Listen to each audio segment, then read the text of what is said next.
First Police. What, lads? Yeah. Do you want to wake up for us? Right, but you need to listen to what I'm going to say now, okay? Are you happy for... Is this your mum? Yeah, well... Yeah? Are you happy for her to be in here? Yeah. Well, we'll speak to you to hear this.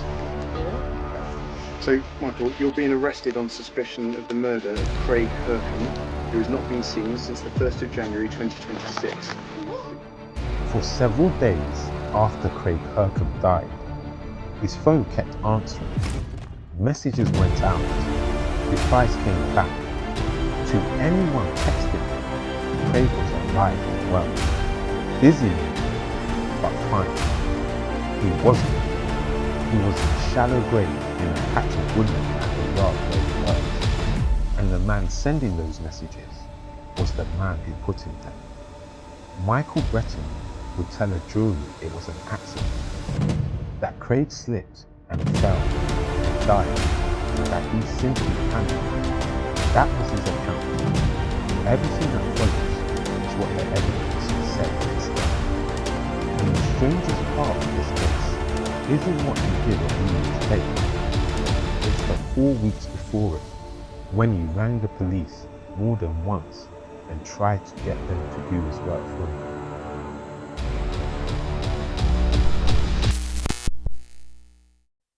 Craig Hurcombe was 39, a lorry driver from Roud, near Devizes. Hard-working and ambitious, his boss said as much afterwards, and thanked him for everything he'd done for the company. To his family, he was the perfect son, a brother to Ashley, Laura and Jess, an uncle to Sky. His parents, Nicola and Paul, put it simply. Away from where Craig was later found. An awful guilt-ridden feeling is one that I simply cannot get over. All my family, his sisters, 2 sisters, his brother, his nephews and nieces, particularly Sky, miss Craig so much, and everyone is mortified by his loss. They were living with unimaginable loss and a huge hole in their lives they would never come to terms with. He had been in a relationship with Kate Saunders between 2017 and 2023. They separated, and then in time, they found their way back to each other. That should be the end of an ordinary story. Instead, it is the beginning of this one.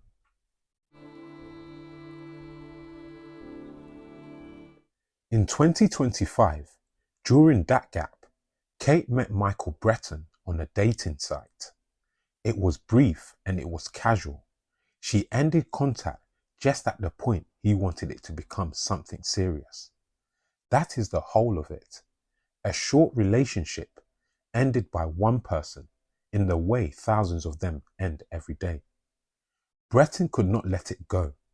And when Kate and Craig found their way back to each other, his behaviour turned into something the detective who investigated would struggle to describe in ordinary terms. Psychologically, he's probably one of the most dangerous people I've ever dealt with. His behaviour, the stalking of Kate, the lengths he went to influence Craig and Kate's life in December last year were quite extreme.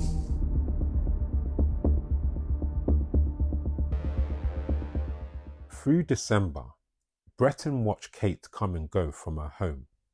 He loitered at Craig's workplace, and then he went online and brought 2 GPS trackers. He fitted one to Craig's car and one to Kate's. From that point, he didn't need to follow anybody. He could open an app and see at any moment exactly where both of them were. One night, the couple went to a pub in Somerset.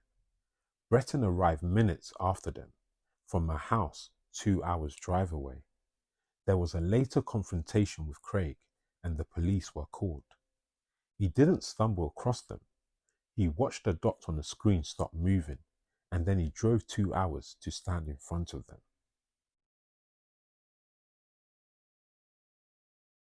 Then Bretton did something genuinely unusual. He started phoning the police about Craig. He told them that Craig was subject to a restraining order that Kate had taken out against him. It wasn't true. None of it was true.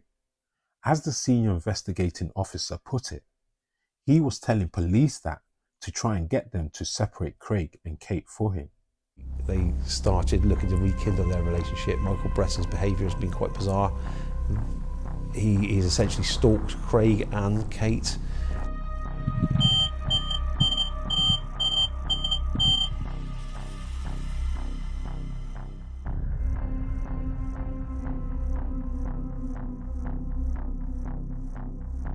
This bizarre stalking behaviour, we know that he phoned the police on a number of occasions to tell the police that Craig had a restraining order against him that Kate had got. We know that's not true, but that's what he's telling the police, to try to take us to separate Craig and Kate. He also went to see a former partner of Kate's and her brother and told them she was in danger from Craig. The man stalking her was going door to door, portraying the man she loved as the threat. And on New Year's Eve, Craig came back to the yard after working away and found the tyres on his Audi punctured. That was Bretton too.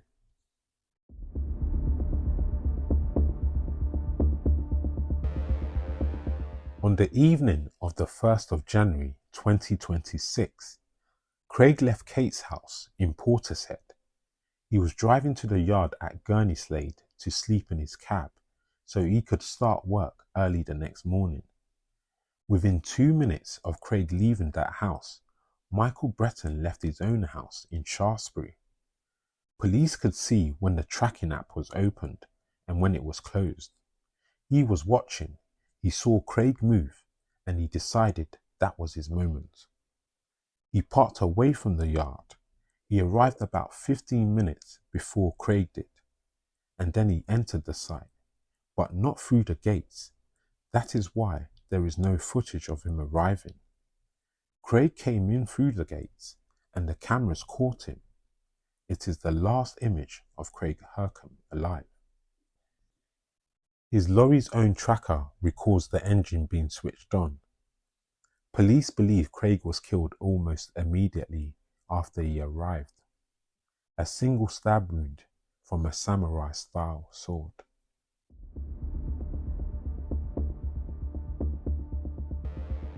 About an hour later, the cameras pick something up. The yard gates are being closed by somebody who clearly has no idea how to do it. They're unusual gates. There's a particular way they shut, and if you work there, you know it. Whoever this was didn't. On the footage, they struggle with them for a long time. It's a small thing. It's also the kind of thing that convicts people. A man who belonged there would have closed that gate in seconds.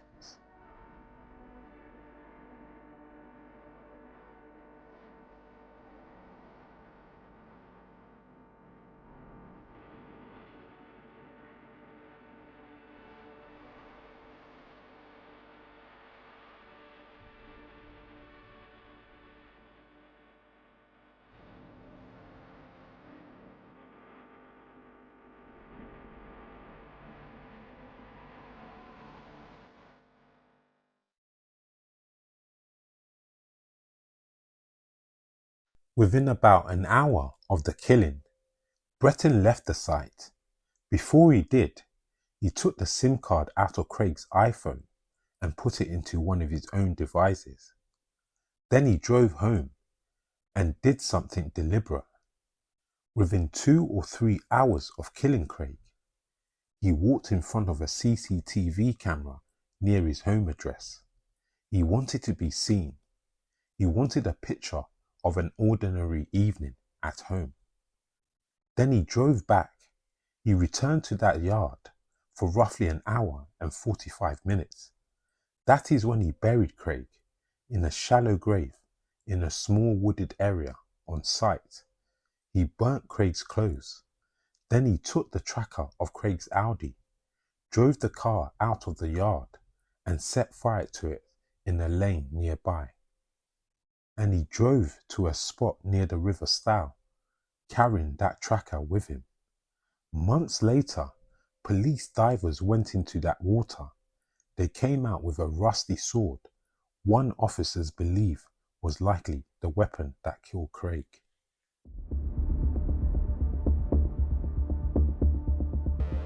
And then, for several days, Craig Hurcombe appeared to still be alive.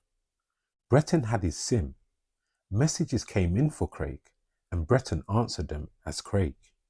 Enough to reassure people, enough to stop anyone worrying too early. He had killed the man, then he wore his voice. It worked for a while. It was Craig's mother, Nicola, who broke it. On the 10th of January, she reported her son missing to Wiltshire police. Within 2 days, officers had evidence placing Craig's last known movements at that yard. The case passed to Avon and Somerset police. 2 days after that, on the 14th of January, after days of excavation, they found him.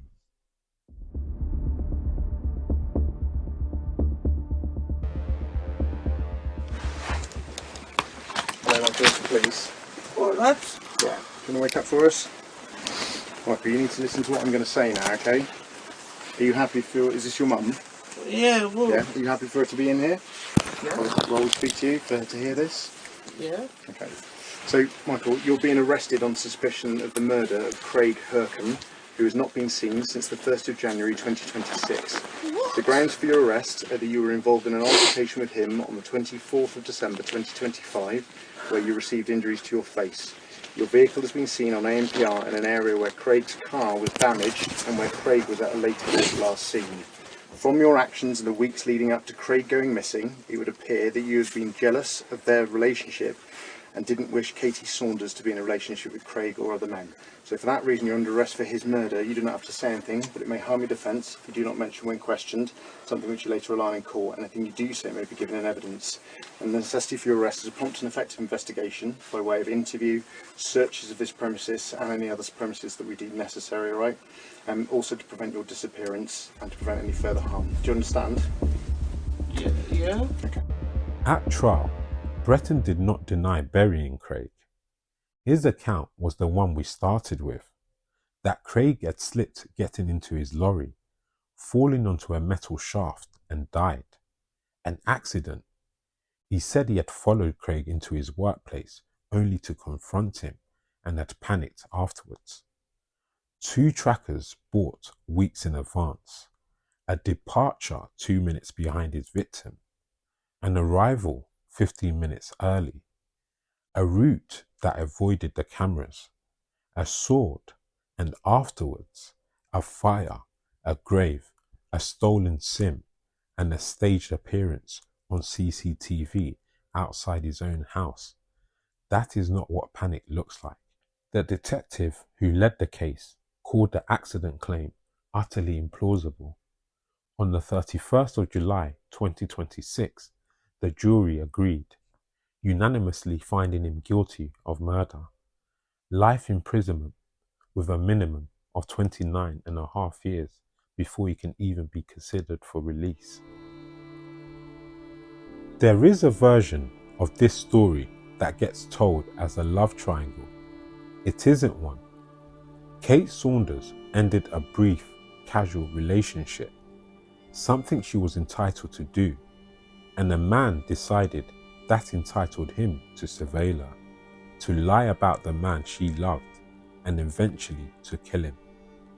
It went in stages, and each one was worse than the last. Watching her home, loitering at his work, 2 trackers bought online, following them to a pub 2 hours away, turning up at her brother's door, phoning the police with a story about a restraining order that didn't exist, slashing tyres, and then a sword in a yard on New Year's Day. Every one of those stages is behaviour the law already recognises. Stalking isn't a run-up to a real crime, it is the crime, and it is very often the warning. Craig Hurcombe drove to that yard on New Year's Day so he could sleep in his cab and start work early the next morning. That is the whole reason he was there. He was 39 years old.